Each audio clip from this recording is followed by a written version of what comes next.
Welcome back mga kalapatids, dito pa rin sa EA Loft TV. And today, ito na ang continuation ng step by step conditioning natin dito sa EA Loft TV. At the same time, magbibigay ako ng mechanics para dun sa ating intro, yung ating parapol gift bird dito sa EA Loft.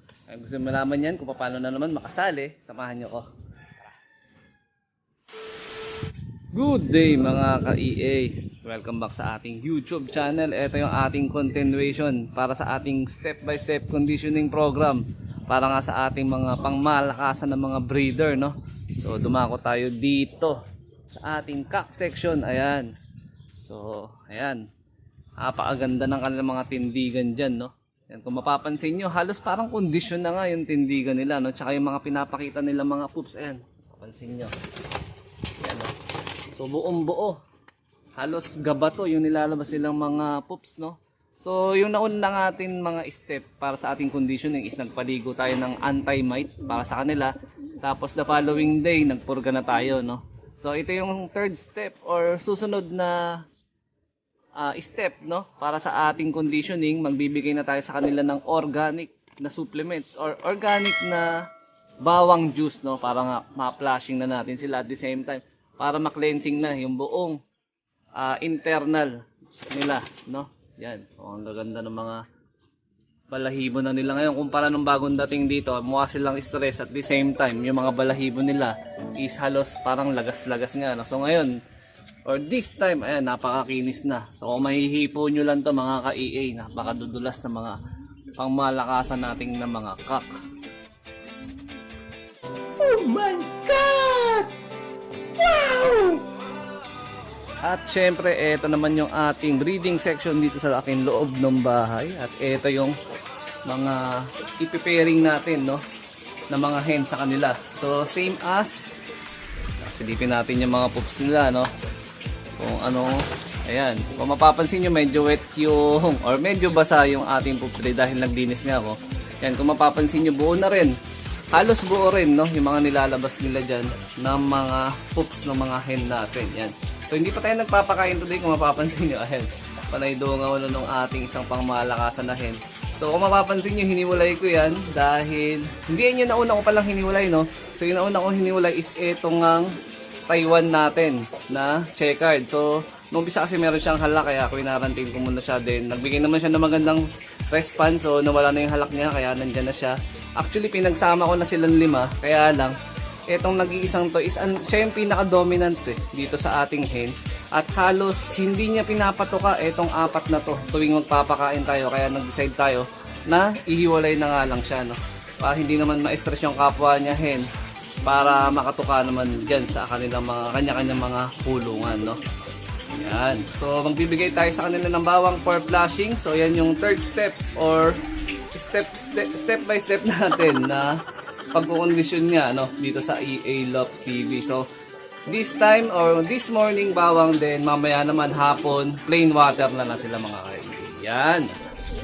So nakasetup na rin yung mga pangmalakasan natin mga labahin. So yan, napakarami namin labahin. Ayan, so same thing, malinis na naman yung ating mga lagayan. Ito yung mga naka-ready natin or nakababad na natin ng mga bawang juice. Ito is para lang dun sa ating mga bagong breeder na kinokondisyon, no? Dahil meron natin sinusunod na step by step program. Pero ito, yung pangmalakasan nating Enerbon, no, na ipapainom dun sa iba nating mga pairing dyan. Ayan. At the same time, yung YB natin dyan sa taas, yung ipaparapol nga natin, is ito ang naka-program sila sa kanila ngayon or naka-schedule nila sa na ipapainom natin sa kanila ngayon. Yan. Ito, sisilipin natin yung pangmalakasan nating pang norte. Ayun, no. So halos lang puno pa yung butsi niya, pero alam ko magsusubo pa yung mamaya dahil hindi pa naman tayo totally nagpapakain. So ayan, so maya maya lang magbibigay na ako ng mechanics para nga sa ating parapol gift bird na naman dito sa EA Loft TV. Ayan, kung mapapansin nyo, yan nakatungtong na yan na medyo may pagka white top na white light. Yan ang ipaparapol gift bird natin ngayon, or magbibigay tayo ng mechanics, no, para supportan tunay nga kay EBC Loft TV. So pa sa kanya yung magiging instruction or magiging mechanics natin para makasali dyan sa raffle gift bird.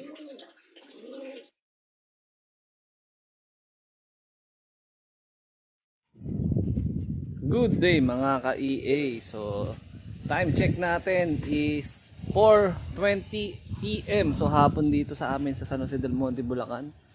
So, ayan, medyo mahangin. Papasyalan natin yung loft na ginagawa ni Elvin de la Cruz, no? Yung tropa natin dito na nag-i-sponsor ng ating mga pangmalakasang mga ibon. So, yung lugar niya, akyatin natin to.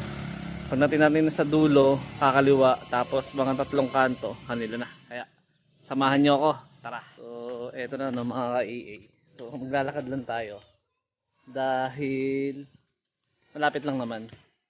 So, pwedeng motorin din, pero okay na yung maglakad lang konti. Makapag-exercise ka man lang din, no? So, medyo malapit-lapit lang naman ito.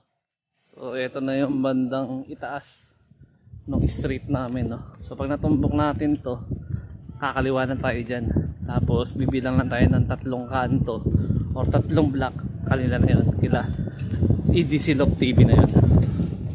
So eto na mga ka-EA. So 2 kanto lang pala, no? Hindi pala 3. So pag natumbok natin yung dulo na yan, kakanan na tayo, bahay na nila yan. So ayan, kung napapansin nyo mga ka-EA, meron dyang skeletal. Ayun. Saktong sakto, ayun, oh. Si Boss Elvin de la Cruz. Yun! Yun. So ito yung ginagawa niyang loft. Tingnan naman nyo naman kung gaano ka-quality. Tsaka gaano kaganda. Ayan, oh. Skeleton pa lang to, pero wag ka. Mga mabibigat na mga ibon na sasalya namin dyan. Ayan, oh. Ang sukat nito halos 1.5 di pa. Yan, no? Tapos yung taas parang mga 6 feet siguro tol, no? 6 feet. Ayan, 6 feet. Yan. So ito si Elvin de la Cruz yung supportahan natin sa EA Love TV. So yung parapol gift board natin, ibibigay ko yung instruction mamaya. So ito nga yung kanyang bahay. So mas malaki yung bahay niya kumpara dun sa amin.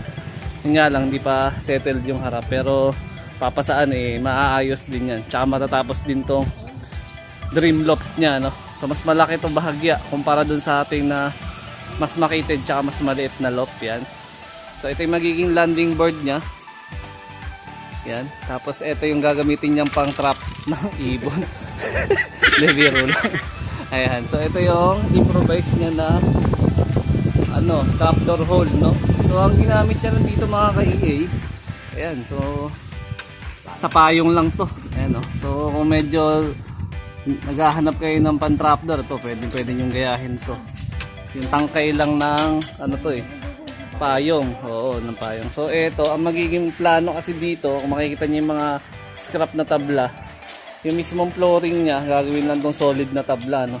So hahatiin to sa gitna mga ka-EA para magkaroon nga ng flyers loft, stock bird section, tapos breeding section. So multiple cage na yung gagawin dito sa pinakamalaking cage na to, no, ni Elvin de la Cruz. Yan. So parang agigising mo lang tala. Oh. Walang magawa eh. At ayun na nga mga ka-EA, so hindi na natin patatagalin pa. At ibibigay ko na nga yung mechanics na ating parapol gift bird dito sa EA Love TV. Siyempre wala naman halos pagkakaiba dun sa mga nauna nating mga mechanics papunta nga dito sa ating parapol gift bird, no?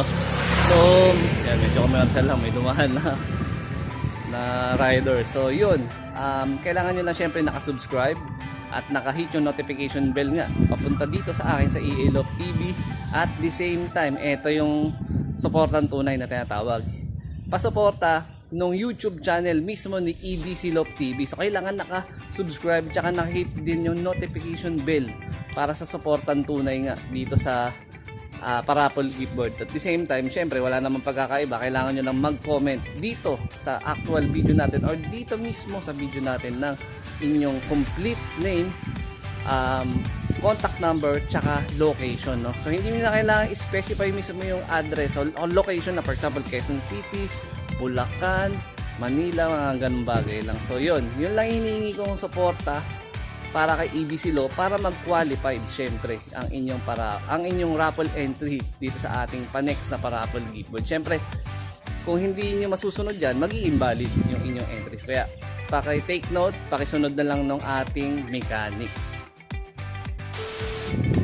At ito pa nga yung additional info natin mga ka-EA, no? So walang pagkakaiba pa rin din, ang ating parapol gift bird ay for pick up only mga ka-EA. So hindi ito yung ipaparapol natin, no? So kinaklaro ko, ito yung mga flyers natin dito sa EA Love TV. So hindi sila yung naka-line up natin. Yung anak nung ating Stitch at nung White Bandit na nasa baba na Jansen nga, no? Yan. So yung anak nila na white top, na checkered, na white light. So yun na ipaparapal natin. So meron tayong 1 week na time frame para nga makasali kayo sa mismong raffle gift bird natin, no? Yun. So pakisunod na lang ng ating mechanics mga ka-EA para sa ating parapol. At kung sino yung magiging maswerte nating lucky winner na naman, no? Papunta nga dyan sa ating parapol gift bird. Oh my God! Wow! Bang! Ayan, papakain na tayo ng mga breeder natin mga ka-EA at eto yun.